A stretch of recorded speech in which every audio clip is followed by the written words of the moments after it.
In today's video, I'm going to teach you how to upload a file in Base44. Let's walk through this together step by step so you feel confident doing it on your own. I'll explain what to look for on the screen and give you a few tips along the way. First, make sure you're logged into your Base44 account and that you're in the correct app or project where you want to upload your file. Usually, you'll be looking at some kind of workspace or editor view.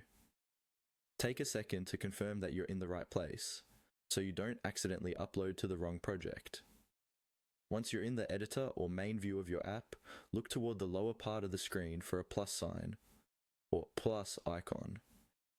This is typically used to add new items, and in this case, it's what you'll use to start the file upload process.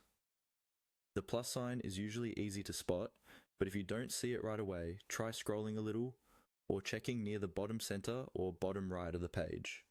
When you've found the plus sign, go ahead and click on it. This click is what tells Base44 that you want to add something new. Depending on how your workspace is set up, you might see a small menu or panel open up with different options for what you can create or add.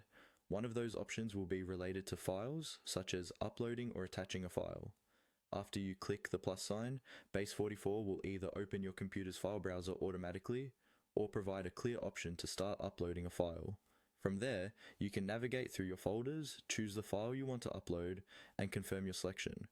It's a good idea to double check the file name and type before you confirm, just to make sure you're selecting the correct one.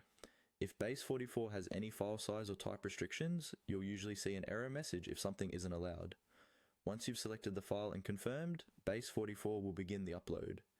You might see a progress bar or a small indicator while it's working. When the upload is complete, your file should appear in your workspace, ready to be used, viewed, or shared according to how your app is set up. And that's all there is to it. Locate the plus sign at the bottom of the screen, click it, choose your file, and let Base44